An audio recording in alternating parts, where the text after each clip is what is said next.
नमस्कार। प्रांजल ज्ञान गंगा में आप सभी का स्वागत है।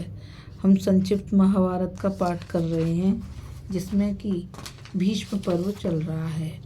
कल हमने कथा में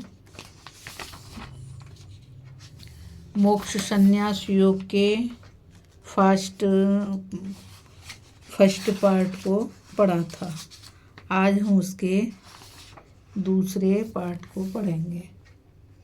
सर्वत्र आसक्ति रहित, बुद्धि वाला, स्पृहा रहित और जीते हुए अंतकरण वाला पुरुष सांख्य योग के द्वारा भी परम निष्कर्म सिद्धि को प्राप्त होता है। कुंती पुत्र अथवा अंतकरण की शुद्धि रूप सिद्धि को प्राप्त हुआ मनुष्य जिस प्रकार से सच्चिदानंद घन ब्रह्म को प्राप्त होता है, जो ज्ञान योग की परानिष्ठा है, उसको तुम मुझसे संक्षेप में ही जान। विशुद्ध बुद्धि से युक्त तथा हल्का, सात्विक और नियमित भोजन करने वाला, शब्द आदि विषयों का त्याग करके एकांत और शुद्ध देश का सेवन करने वाला, सात्विक धारण शक्ति के द्वारा अंतकरण और इंद्रियों का संयम करके मन, वाणी और शरीर को वश में कर लेने वाला, राग देश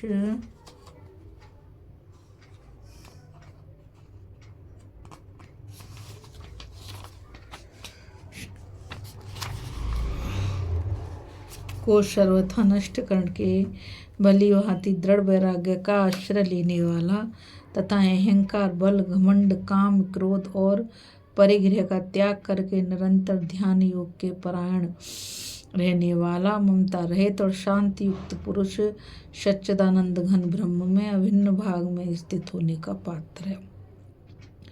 फिर वह सच्चिदानंद घन ब्रह्म में एक ही भाव से स्थित प्रसन्न मन वाला योगी ना तो किसी के लिए शोक करता है और ना किसी की आकांक्षा ही करता है।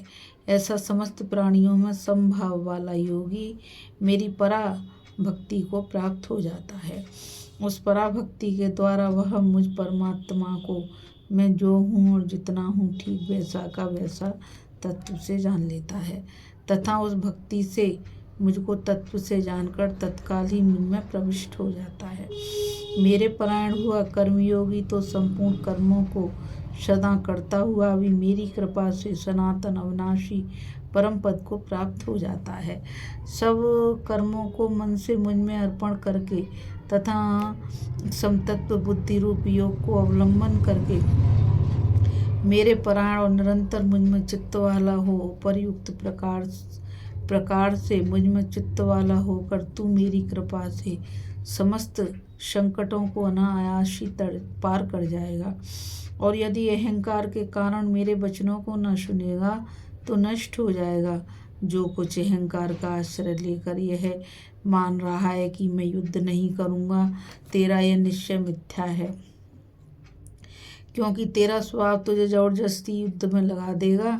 कुंती पुत्र, जिस कर्म को तू मोह के कारण करना नहीं चाहता, उसको भी अपने पूर्वकृत स्वाभाविक कर्म से बंधा हुआ परवश होकर करेगा। अर्जुन, शरीर रूप यंत्र में आरूढ़ हुए संपूर्ण प्राणियों को अंतर्यामी परमेश्वर अपनी माया से उनके कर्मों के अनुसार भ्रमण कराता हुआ सब प्राणियों के हृदय में स्थित है। भारत, तू सब प्रकार से उस परमेश्वर की ही शरण में जा। उस परमात्मा की कृपा से ही तू परम शांति को तथा सनातन परम धाम को प्राप्त होगा। इस प्रकार यह गोपनीय से अति गोपनीय ज्ञान मैंने तुझसे कह दिया। अब तू इस रहस्य युक्त ज्ञान को पूर्णतः भली भांति विचार कर जैसे चाहता है वैसे ही कर। संपूर्ण गोपनीयों से अति गोपनीय मेरे परम रहस्य युक्त वचन को तू फिर भी सुन। तू मेरा अतिशय प्रिय है, इसलिए यह परम हितकारक वचन मैं तुझसे कहूँगा। अर्जुन, तू मुझ में मन वाला हो, मेरा भक्त बन, मेरा पूजन करने वाला हो और मुझको प्रणाम कर। ऐसा करने से तू मुझे ही प्राप्त होगा, यह मैं तुझे सत्य प्रतिज्ञा करता हूँ, क्योंकि तू मेरा अत्यंत प्रिय है। संपूर्ण कर्तव्य कर्मों को मुझ में त्याग कर तू केवल एक सच्चिदानंद मुझ सर्वशक्तिमान सर्वाधार परमेश्वर की ही शरण में आ जा। मैं तुझे संपूर्ण पापों से मुक्त कर दूंगा। तू शोक मत कर, तुझे यह गीता सार रहस्य उपदेश किसी भी काल में ना तो तप रहित मनुष्य से कहना चाहिए, ना भक्ति रहित से, और ना बिना सुनने की इच्छा वाले से ही कहना चाहिए, तथा जो मुझ में दोष दृष्टि रखता है उससे भी कभी नहीं कहना चाहिए। जो पुरुष मुझ में परम प्रेम करके उस परम रहस्ययुक्त गीता शास्त्र को मेरे भक्तों में कहेगा, वह मुझको ही प्राप्त होगा, इसमें कोई संदेह नहीं है। मेरा उससे बढ़कर प्रिय कार्य करने वाला मनुष्यों में कोई भी नहीं है, तथा मेरा पृथ्वी भर में उससे बढ़कर प्रिय दूसरा कोई भी नहीं है, तथा भविष्य में होगा भी नहीं। तथा जो पुरुष इस धर्म में हम दोनों के संवाद रूप गीता शास्त्र को पढ़ेगा, उसके द्वारा मैं ज्ञान यज्ञ से पूजित होऊंगा, ऐसा मेरा मत है। जो पुरुष श्रद्धा युक्त और दोष दृष्टि से रहित होकर इस गीता शास्त्र का श्रवण भी करेगा, वह भी पापों से मुक्त होकर उत्तम कर्म करने वालों के श्रेष्ठ लोगों को प्राप्त होगा। पार्थ, क्या मेरे द्वारा कहे हुए इस उपदेश को तूने एकाग्र चित्त से श्रवण किया? और धनंजय, क्या तेरा ज्ञान जनित मोह नष्ट हो गया? अर्जुन बोले, अच्युत, आपकी कृपा से मेरा मोह नष्ट हो गया और मैंने स्मृति प्राप्त कर ली है। अब मैं संशय रहित होकर स्थित हूँ, अतः आपकी आज्ञा का पालन करूँगा। संजय बोले, इस प्रकार मैंने श्री वासुदेव के और महात्मा अर्जुन के इस अद्भुत रहस्य रोमांचकारक संवाद को सुना। श्री व्यास जी की कृपा से दिव्य दृष्टि पाकर मैंने इस परम गोपनीय योग को अर्जुन के प्रति कहते हुए स्वयं योगेश्वर भगवान श्री कृष्ण से प्रत्यक्ष सुना है। राजन, भगवान श्री कृष्ण और अर्जुन के इस रहस्य युक्त कल्याणकारक और अद्भुत संवाद को पुनः पुनः स्मरण करके मैं बारंबार हर्षित हो रहा हूँ। राजन, श्री हरि के उस अत्यंत विलक्षण रूप को भी पुनः पुनः स्मरण करके मेरे चित्त में महान आश्चर्य होता है और मैं बारंबार हर्षित हो रहा हूँ। राजन, जहाँ योगेश्वर श्री कृष्ण भगवान हैं और जहाँ गांडीव धनुषधारी अर्जुन है, वहीं पर श्री विजय विभूति और अचल नीति है, ऐसा मेरा मत है। बोलो श्रीमद् भगवद गीता महापुराण की जय। इस कथा में बस इतना ही मैं आपको यह बताना चाहूँगी कि मैंने पहले गीता का पाठ डिस्क्रिप्शन में डाल रखा है, परंतु आप सबकी सुविधा के लिए जब इस महाभारत में गीता दोबारा से आई तो मैंने यहाँ पे भी इसको डाल दिया है, क्योंकि आप जब इसे पढ़ेंगे या सुनेंगे या तब ये आपकी समझ में आएगी कि ये जीवन जीने का और सही रास्ता दिखाने का एक अद्भुत ग्रंथ है या अद्भुत कथा है।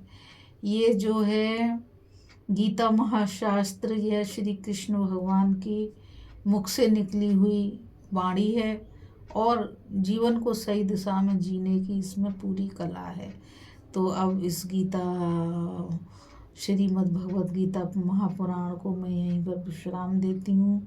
अब हम आगे कथा में युद्ध में प्रवेश करेंगे, आपको मैं बता दूं। और कल की कथा जो होगी वो होगी राजा युधिष्ठिर का भीष्म, द्रोण, कृप और शल्य के पास जाकर उन्हें प्रणाम करके युद्ध करने के लिए आज्ञा और आशीर्वाद मांगना। कैसा अद्भुत युद्ध है ये, अपनों से ही है, इसमें अब बाबा हैं, मामा हैं, अपने लोगों से ही लड़ाई है। और युधिष्ठिर की विनम्रता देखिए और उनके संस्कार देखिए कि वह युद्ध शुरू करने से पहले अपने बाबा के पास, अपने गुरु के पास और अपने मामा के पास आए हैं कि मुझे आप लोगों से युद्ध करना पड़ेगा और अब आप लोग आज्ञा दीजिए, क्योंकि आपने आगे कथा में सुना था कि स्वयं श्री कृष्ण भगवान धृतराष्ट्र की सभा में आए थे और दुर्योधन ने 4 गांव देने से भी मना कर दिया था। तो पांडवों के लिए तो युद्ध करना एक मजबूरी समझ सकते हैं, मजबूरी ही बन गया था। यदि उनको 4 गांव भी मिल जाते तो शायद वो यह युद्ध ना होता, पर विडंबना है जो भगवान की इच्छा। और मैं आप लोगों से यही कहूँगी कि आगे जो वीडियो पड़ी हुई हैं महाभारत की, यदि आपने अभी महाभारत सुनना शुरू किया है तो आप इसको शुरू से सुनिए। मैंने पूरी महाभारत डाली है इसलिए कि मैं जो पढ़ रही हूँ वो सब आप लोगों तक पहुँचे। तो जब आप शुरू से सुनेंगे तो एक अद्भुत ग्रंथ है, इसमें जीवन जीने की कला है, हमारी संस्कृति है इस कथा के अंदर। और आप जानते हो कि हमारी संस्कृति ही हमारी विरासत है। तो इस वजह से आप जो भी सुन रहे हो मेरी बात को, कथा को शुरू से सुनिएगा। आजकल तो इतनी सुविधा है, ना कहीं जाने की ज़रूरत है ना कहीं आने की ज़रूरत है। काम करते हुए भी आप एक एक कथा को सुन सकते हैं। और अब मैं गीता रावत आपसे आज्ञा चाहूँगी, मुझे आज्ञा दीजिए। और मैं आप सभी से यही कहूँगी कि इस चैनल को आप सभी ज़्यादा से ज़्यादा लाइक शेयर और सब्सक्राइब कीजिए, क्योंकि मेरे और आपके सहयोग से ही, ये मेरे पढ़ने से कुछ नहीं हो रहा, मुझे आप लोगों का सहयोग भी चाहिए।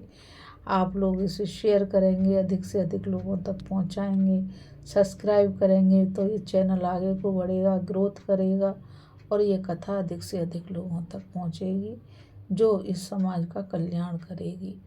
आज की कथा में बस इतना ही। मुझ गीता रावत को आज्ञा दीजिए, कल फिर मिलेंगे एक नई कथा के साथ।